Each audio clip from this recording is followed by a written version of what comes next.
날마다 큐티하는 여자 김양재 목사입니다. 오늘 큐티 말씀은 역대상 14장 1절에서 17절까지입니다. 주님, 오늘 다윗의 약점과 강점을 보면서 저희의 약점과 강점이 무엇인지 알기 원합니다. 또한 약점이 있어도 다윗처럼 하나님께 묻고 순종함으로 승리하기 원합니다. 말씀해 주시옵소서. 듣겠습니다.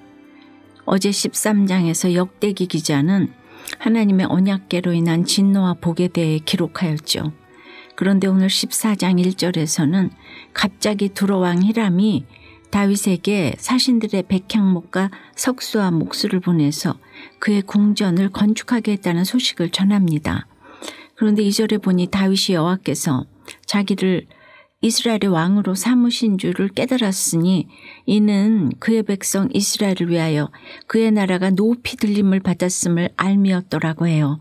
이 말씀이 의미하는 바가 무엇이죠? 당시 두로는 부와 영향력만큼은 따라갈 나라가 없었지요. 그런 나라의 왕이 나서서 사신과 건축 재료와 기술자를 보냈다는 사실은 다윗으로서는 굉장히 자랑스러운 일이었어요. 한마디로 세상의 유명한 왕까지 다윗을 호의적으로 대접했다는 것이죠.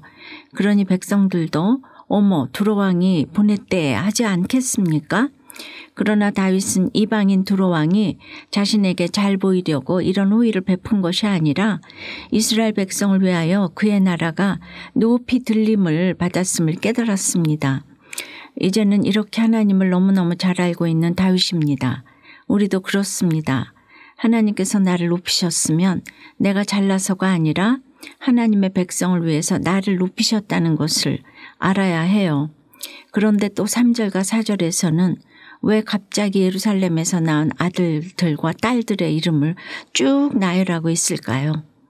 다윗이 이방의 두로왕이 자신의 궁전을 지어주겠다고 나선 사건을 이렇게 잘 해석했지만 어쩔 수 없는 인생의 대적이 또아리를 틀고 있다는 것을 보여주는 것입니다.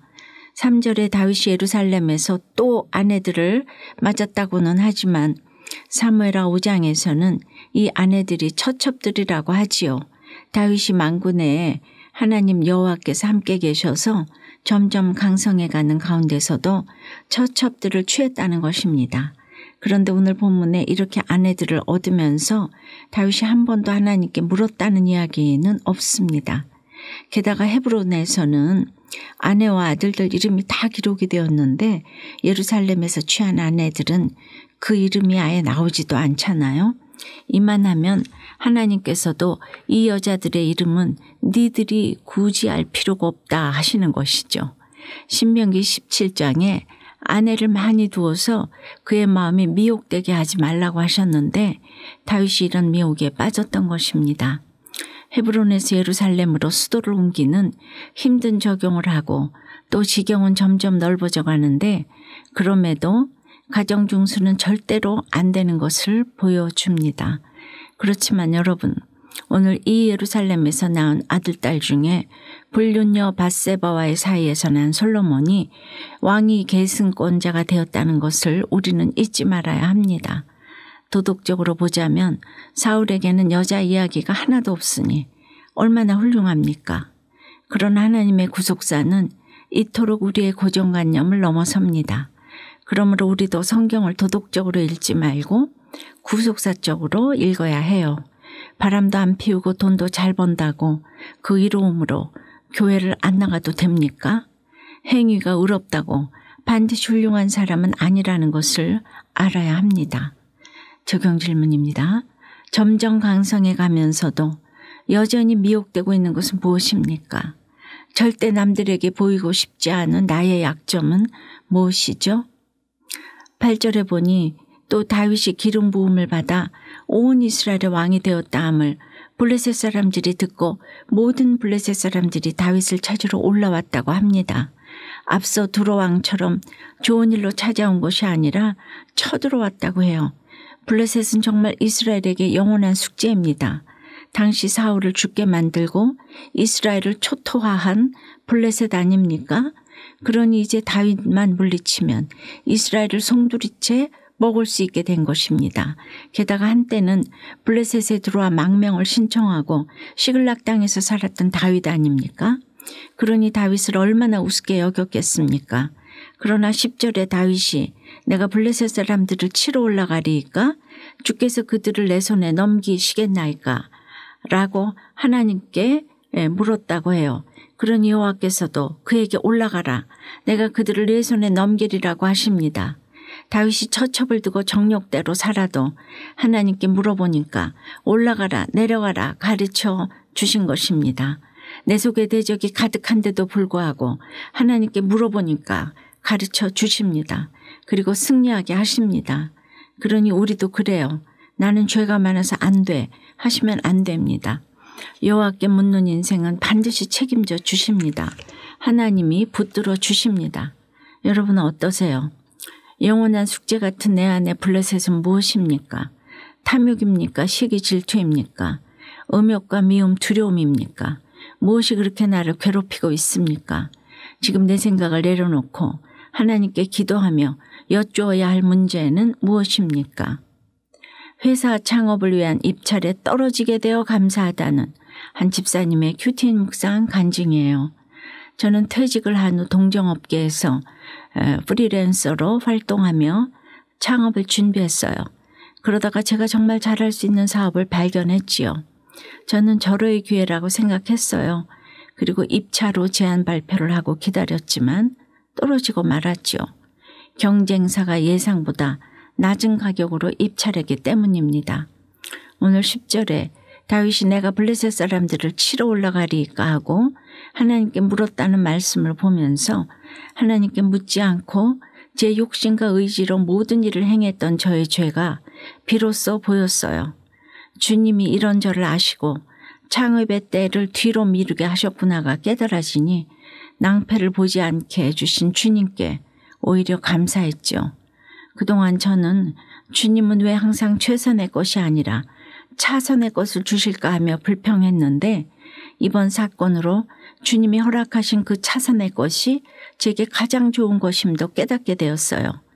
지금까지 저는 주님보다 먼저 앞서가기를 애썼어요. 이제는 먼저 하나님께 여쭤보고 뒤따르는 삶을 살기 원해요. 그래서 여호와께서 모든 이방 민족으로 그를 두려워하게 하셨더라는 17절 말씀대로 다윗처럼 묻고 순종하여 승리하는 인생 되기를 간절히 소망합니다. 저의 적용은 회사 창업에 관한 모든 것을 교회 공동체에 묻고 결정하겠습니다. 제안 발표와 회의, 미팅 전에 제 입술과 행동을 주관해 주시도록 차분히 기도로 준비하겠습니다. 입니다. 오늘 다윗은 블레셋을 물리치고 그들이 버린 우상을 불에다 사릅니다. 하나님이 승리하게 해주시는 것이니 악은 모양이라도 버리겠다는 것이죠. 그리고 13절에 블레셋 사람들이 다시 골짜기를 침범해도 그렇습니다. 다윗은 또 하나님께 묻습니다. 그런데 이번에 하나님은 마주 올라가지 말고 그들 뒤로 돌아 기습하되 뽕나무 꼭대기에서 걸음 걷는 소리가 들리거든 곧 나가서 싸우라. 너보다 내가 앞서 나아가서 블레셋 사람들의 군대를 치리라고 하세요. 너무나 세밀히 가르쳐 주시지만 하나님께서 뽕나무 숲을 뽕나무 꼭대기라고 하시니 너무 웃기지 않습니까? 게다가 뽕나무 꼭대기에서 사람이 어떻게 걸을 수 있습니까? 여러분 같으면 이 말씀대로 뽕나무 꼭대기에서 걸음 걷는 소리가 들릴 때까지 가만히 기다리고 있을 수 있으세요? 그러나 하나님의 말씀은 사람의 지혜로 이해하면 안 됩니다. 그러니 성경을 문자로만 보아서도 안 됩니다. 이것은 천군 천사가 도와준다는 뜻이지요. 보세요. 15절에 너보다 하나님이 앞서 나아가서 블레셋 사람들의 군대를 치리라 하시지 않습니까? 하나님께 묻기만 하면 하나님이 다 책임지고 도와주신다 이 말입니다. 어찌하오리까? 하나님께 묻는 것이 사탄을 칠 수 있는 비결입니다. 그런데 제가 이런 이야기를 20여 년 동안 해도 말씀이 안 들리는 사람은 여전히 고개를 갸우뚱합니다. 여러분 어떠세요? 오늘 이 말이 이해가 되세요? 기도 드릴게요. 주님, 부족한 저희를 하나님의 백성으로 택해 주시고 또 날마다 저희를 높여주시니 감사합니다. 그럼에도 내가 잘나서 높임을 받았다 착각하고 내 뜻대로 살아갑니다. 그러니 오늘 다윗도 이방의 두로 왕이 궁전을 지어 주겠다고 나선 사건을 잘 해석하고 가면서도 어쩔 수 없는 인생의 대적이 뙬리를 틀고 있는 것을 봅니다. 저희가 다 예외가 없습니다. 불쌍히 여겨 주시옵소서. 이 시간 정년퇴직을 하였건 명예퇴직을 하였건 마냥 쉬고 있을 수만은 없어서 새로운 사업을 계획하는 사람들이 있습니다. 사람의 마음에는 많은 계획이 있어도 오직 여호와의 뜻만이 완전히 서리라고 하셨으니 여호와 하나님께 묻고 가는 인생들이 될 수 있도록 붙잡아 주시옵소서. 비록 죄 가운데 있어도 어찌하오리까 할 때 올라가라 내려가라 그 길을 가르쳐 주시고 저희보다 앞서가셔서 대적들을 물리쳐 주시옵소서. 저희의 선한 것 없음을 주께서 아시오니 주님 불쌍히 여겨주시고 하나님의 능력으로 세워 주시옵소서. 예수 그리스도 이름으로 기도드리옵나이다. 아멘. 지금까지 우리들 교회 김양재 목사님이었습니다. 큐티에 도움받기 원하시는 분들은 QTM 홈페이지 qtm.or.kr 또는 유튜브에서 QTM을 검색하시면 도움받을 수 있습니다. 자세한 문의사항은 지역번호 031-705-5360번으로 문의하시기 바랍니다.